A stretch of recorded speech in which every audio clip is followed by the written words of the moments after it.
Dengan saya untuk membahas berkaitan dengan coaching development di bagian kedua, di mana hari ini mau membahas berkaitan dengan 11 kompetensi coaching yang diwakili oleh skill yang harus dimiliki oleh seorang coach. Menurut International Coach Federation mendefinisikan bahwa seorang coach harus memiliki 11 kompetensi coaching yang terbagi dalam 4 bagian besar, yaitu setting the foundation, 2. Co-creating the relationship, yang ketiga communicating effectively, dan yang keempat adalah facilitating learning and results.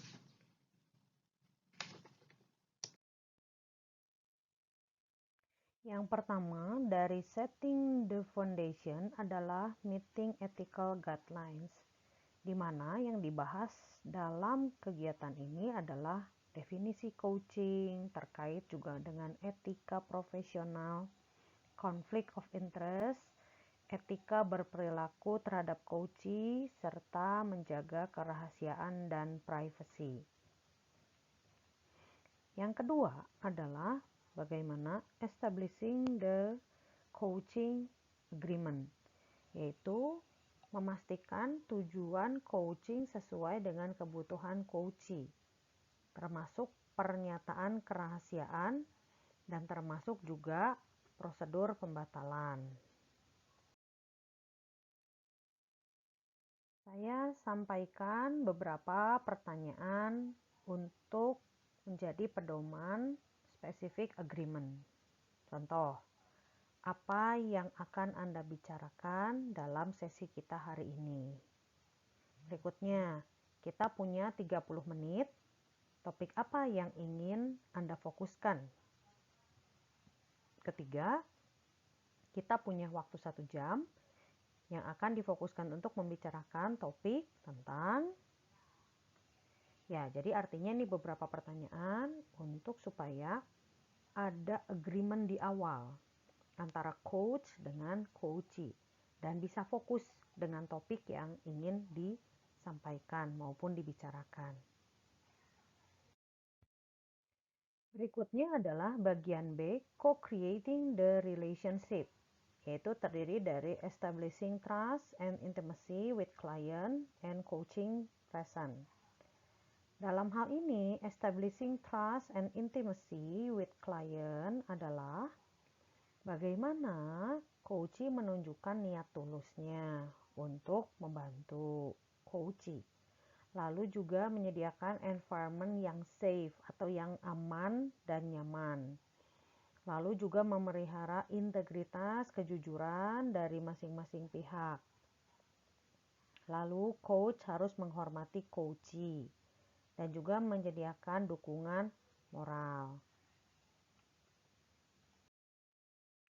Contoh, menyediakan tempat maupun ruang yang nyaman seperti ini. Misal untuk tempat dan pengaturannya. Waktu bisa disesuaikan dengan kebutuhan antara coach dengan coachee. Tentunya tetap harus juga mematuhi aturan-aturan yang sudah berlaku, termasuk juga aturan-aturan etika. Nah, contoh saya mau menunjukkan di sini ketika Anda melaksanakan kegiatan coaching, ada beberapa hal yang perlu diperhatikan. Nah, jadi yang kondisi ideal adalah ini coachnya di sebelah kiri. Nah, lalu kalau untuk coachee-nya bisa seperti bentuk segitiga gitu ya, mendekati posisi di mejanya arah segitiganya gitu atau sikunya. Ini yang kondisi ideal. Sedangkan kalau yang berhadap-hadapan itu kurang ideal, seperti antara atasan dan bawahan begitu ya. Nah, dan yang paling tidak dianjurkan adalah ketika posisi coach dengan coachee itu bersebelahan duduknya.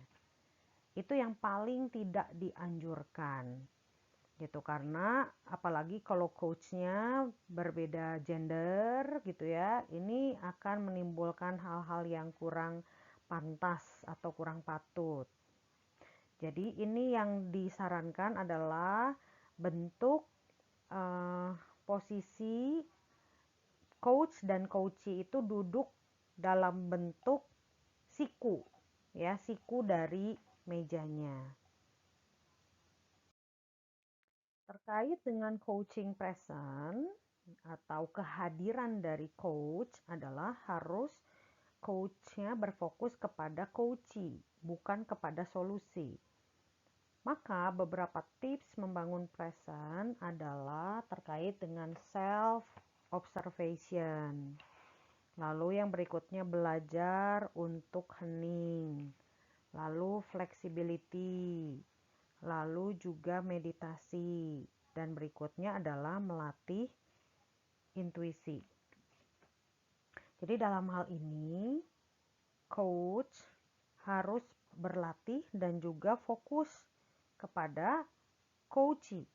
Ya, contoh misalnya gini ya, self-observation. Nah, coach harus menyadari pikiran dan emosi sendiri di keseharian. Mengamati bagaimana Anda respon situasi dalam hidup. Selalu berusaha menemukan makna di balik tiap tindakan Anda. Dan melihat segala sesuatu dari perspektif jangka panjang sehingga tidak terperangkap pada hal-hal detail yang sifatnya sesaat. Kedua, contoh kalau bagaimana coach belajar untuk hening, belajar untuk mendengar saat orang lain bercakap-cakap, mengelola pikiran untuk hening, dan keluar dari hiruk-pikuk kesibukan. Lalu merasa nyaman untuk tidak memikirkan apa yang akan dikerjakan berikutnya. Nah, kalau flexibility itu artinya adalah coach terbuka untuk menerima dan belajar untuk beradaptasi. Belajar untuk menghormati perbedaan, karena tidak semua orang mempunyai persepsi yang sama. Belajar ikhlas, tulus, dan seringkali solusi datang ketika kita sudah tidak memaksa. Nah, yang dimaksud dengan meditasi di sini adalah coach meluangkan waktu untuk diri sendiri tanpa melakukan apa-apa, lepaskan diri sejenak untuk rencana dan harapan, lalu memulai hari dengan berpikiran jernih. Rasakan penyatuan antara pikiran, tubuh, dan hati. Lalu juga adalah melatih intuisi, artinya melatih diri untuk mengindra atau sensing ke lingkungan, orang, bangunan, jalan, bahkan cuaca. Lalu juga melatih perasaan, firasat, dan mimpi yang memberi Anda tanda. Ya, jadi artinya ini adalah bagian bagaimana seorang coach itu bisa berada atau bisa ada di saat coachingnya memerlukan.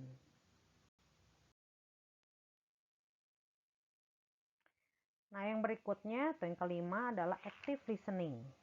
Nah, active listening ini adalah merupakan tindakan aktif yang memerlukan usaha lebih besar dibandingkan berbicara. Sebagai coach, Anda tidak hanya mendengarkan kata-kata, tapi bagaimana kata-kata tersebut diucapkan. Nah, jadi pendengar secara aktif bertujuan agar coach mampu memahami tidak hanya cerita si coachee, tapi juga persepsi, kepercayaan, terutama makna di balik cerita dari coachee. Ada banyak yang bisa digali dari cuma sekedar memperhatikan kata-kata terucap. Lalu, mendengarkan aktif merupakan level empati. Jadi coach menempatkan dirinya secara dan setara dengan coachee agar ia bisa memahami situasi dan membantu mendapatkan wawasan lebih luas. Dan harus banyak berlatih ya untuk hal ini.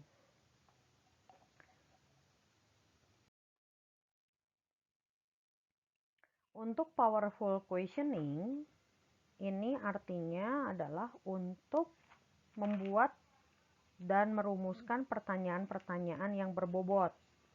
Ya, membedakan antara pertanyaan terbuka dan tertutup. Lalu juga harus menyiapkan beberapa pertanyaan dan tentu saja harus berlatih. Gitu ya. Nah, setelah ini kita akan coba berlatih dan juga menggunakan pertanyaan-pertanyaan yang powerful untuk boleh menjadikan itu alat kita boleh memberikan dan membantu solusi kepada coach. Ya, sebagai contoh kita coba berlatih. Kasusnya seperti ini. Linda seorang pemilik bisnis yang sukses. Usaha bertumbuh pesat dalam beberapa tahun terakhir. Namun sekarang ia merasa tidak sanggup lagi bekerja. Ia minum obat tidur setiap malam agar bisa beristirahat. Linda mulai berpikir untuk menjual bisnisnya. Tapi dia juga masih khawatir bila dilakukan, situasinya justru akan bertambah buruk.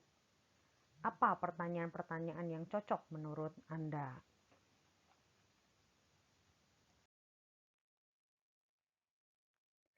Contoh untuk beberapa pertanyaan menentukan agenda dan tujuan adalah apa yang ingin Anda bicarakan di sesi ini? Topik apa yang ingin Anda bahas di percakapan ini? Apa yang Anda harapkan sebagai hasil dari coaching kita? Apa yang ingin Anda dapat dari obrolan kita? Bagaimana Anda tahu bila coaching kita berhasil? Oke, selanjutnya ketika pertanyaan memetakan situasi. Apa yang Anda maksud dengan? Bisa diceritakan latar belakang persoalannya? Apa saja yang Anda anggap penting di situasi ini? Apa pandangan Anda? Apa akibatnya bagi Anda? Seberapa besar tantangan Anda dari skala 1 sampai 10? Berikutnya untuk mendapatkan kejelasan. Seperti apa? Titik-titik yang Anda maksud itu. Apa yang menjadi pertimbangan? Apa yang menjadi prioritas Anda? Apa yang melatar belakangi tindakan Anda? Oke, selanjutnya ketika Anda mau mencari substansi. Apa yang menjadi kendala? Apa yang menjadi tantangan? Apa yang sesungguhnya terjadi? Apa yang menghalangi Anda untuk? Oke, selanjutnya adalah ketika Anda mau menggali atau eksplorasi. Pertanyaannya adalah, apa yang mendorong Anda melakukannya? Apa yang Anda pelajari dari pengalaman ini? Apa sebetulnya yang ingin Anda capai dari tindakan itu? Apa yang Anda rasakan ketika itu terjadi? Apa yang menjadi kriteria dari? Apa dampak dari keputusan Anda tersebut? Lalu, kalau ingin bertanya mengenai keinginan, apa yang Anda harapkan? Apa yang Anda inginkan? Idealnya seperti apa? Apa yang penting bagi Anda? Lalu kalau ingin menggali perencanaan, apa rencana Anda? Selanjutnya bagaimana? Tindakan apa yang akan Anda ambil? Langkah apa yang Anda akan ambil di minggu ini? Siapa yang akan membantu Anda?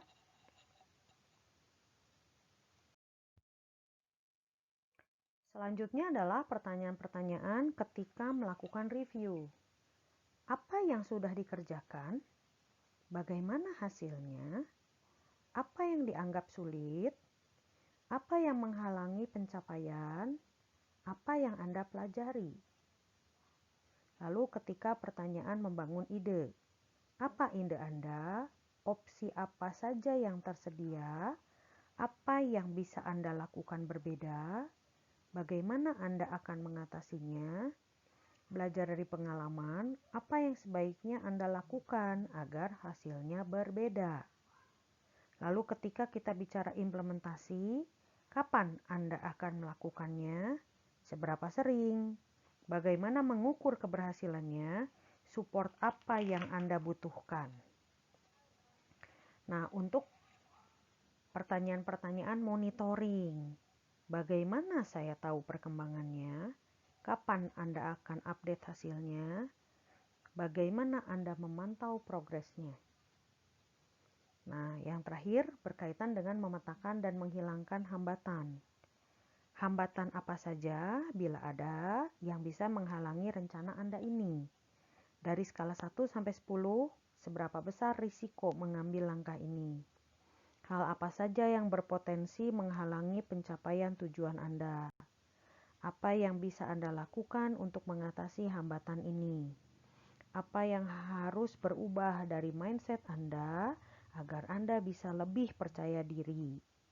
Apa yang bisa Anda lakukan untuk mengurangi risiko kegagalan? Apa yang harus dipastikan agar segala sesuatunya berjalan lancar? Ya, itu adalah beberapa contoh untuk pertanyaan-pertanyaan yang memiliki tujuan. Nah, yang dimaksud dengan direct communication itu kemampuan komunikasi seorang coach menggunakan bahasa verbal yang lugas. Sehingga coachee mendapatkan makna yang sebenarnya dari apa yang disampaikan oleh coach.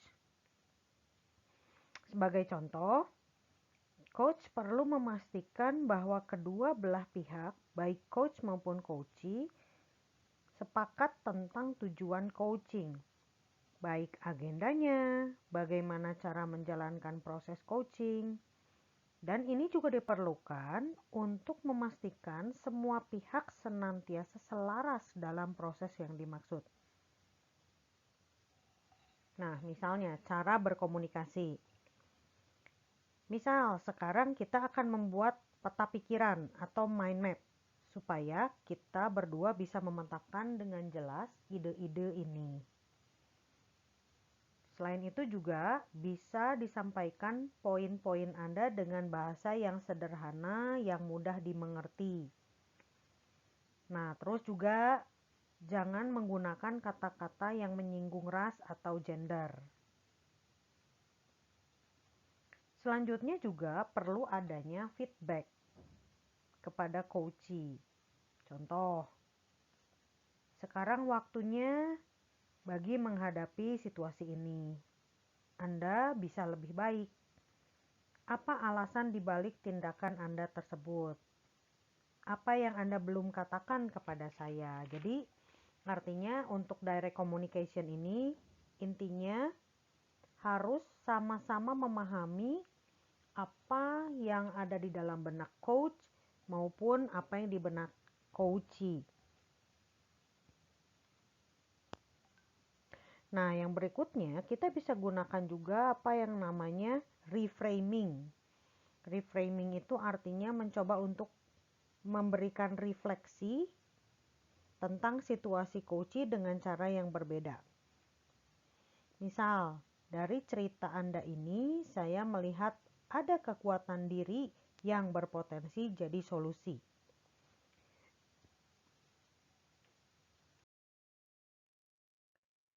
Selain itu, direct communication kita bisa menggunakan metafora atau analogi. Atau bisa meninggalkan kesan visual yang melekat di pikiran coachee. Contoh metafora, waktu adalah uang. Metafora ini menggambarkan waktu yang berharga seperti uang. Ia memecah kebisuan, menggambarkan diri seseorang yang akhirnya mau berbicara. Tulang punggung keluarga, menggambarkan diri seseorang yang menjadi tumpuan keluarga. Contoh analogi, seperti mencari jarum di tumpukan jerami. Jadi artinya situasi sukar yang hampir tidak mungkin dicari solusinya. Seperti cacing kepanasan, menggambarkan seseorang yang gelisah dan tidak bisa diam. Direct communication juga bisa digunakan model acknowledge atau artinya pengakuan dari sisi coaching. Pengakuan dari coach harus datang dari pengamatan objektif dan jujur, sehingga coachee termotivasi untuk berbuat lebih baik. Misal ya, kata-katanya itu, Saya menghargai usaha Anda meskipun belum menghasilkan apa-apa. Tapi saya percaya lambat laun akan mendapatkan hasilnya. Contoh lagi, apa yang Anda lakukan betul-betul mencerminkan komitmen Anda. Kemampuan analisis Anda terbukti membantu kita memecahkan masalah. Saya percaya sepenuhnya Anda bisa mengerjakan tugas ini. Skill yang ke-8 dari seorang coach adalah bagaimana creating awareness, yaitu menciptakan kesadaran coachee akan pola pikirnya dan perilakunya untuk melakukan arah yang lebih baik. Nah, di mana kondisi untuk creating awareness dalam coaching? Anda juga bisa belajar memperhatikan detail, membuat interpretasi, dan juga menciptakan kesadaran. Yang dimaksud dengan mendengarkan detail adalah mendengarkan secara aktif. Perhatikan perubahan nada bicara atau emosi, termasuk bahasa tubuh. Merasakan emosi dan mampu membedakan antara emosi Anda dan emosi coachee. Dan hindari personal judgment. Oke. Yang kedua adalah membuat interpretasi, yaitu mencoba menghubungkan fakta dan informasi yang Anda kumpulkan ke dalam satu konteks interpretasi. Ungkapkan interpretasi Anda menggunakan bahasa yang sederhana atau to the point. Lalu beberapa interpretasi harus diklarifikasi. Dan juga bisa menggunakan mind map untuk menghubungkan fakta dan informasi. Yang ketiga, menciptakan kesadaran, yaitu adalah tindak lanjuti respon coachee terhadap interpretasi Anda. Tentu dengan powerful question. Gali, perdalam, dan juga pelihara rasa ingin tahu kepada coachee untuk menemukan kesadaran baru untuk setiap situasi yang dihadapi oleh coachee. Lalu berikan juga acknowledgement atau pengakuan begitu coachee-nya menemukan aha moment atau sesuatu yang dia dapatkan hasil atau mendapatkan ide untuk solusi dari problemnya. Skill yang ke-9 yaitu adalah design action atau mampu merancang tindakan. Merupakan kemampuan coach untuk membantu coachee-nya memperoleh pembelajaran dari sesi coaching yang bermanfaat untuk merumuskan langkah-langkah nyata dalam pencapaian tujuan. Jadi di sini terkait dengan bagaimana antara coach dengan coachee ini, coach membimbing coachee untuk menemukan ide-ide dan menelaah pilihan-pilihan sehingga ia siap mengambil tindakan. Jadi bisa dengan brainstorming, mencoba mengeksplorasi apa yang menjadi concern-nya atau juga peluang yang ada, lalu juga experimentation dan self-discovery-nya dia, termasuk asumsi-asumsi terhadap tantangan yang ada.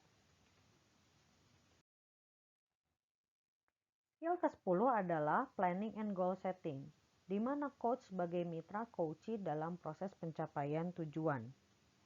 Dalam konteks coaching di organisasi, planning dan goal setting dilakukan di tahap paling awal, di mana coach dan coachee duduk bersama untuk membicarakan rencana pengembangan atau development plan, sehingga si coachee selama periode tertentu dapat memahami apa yang memang mau dituju dan bagaimana merencanakannya.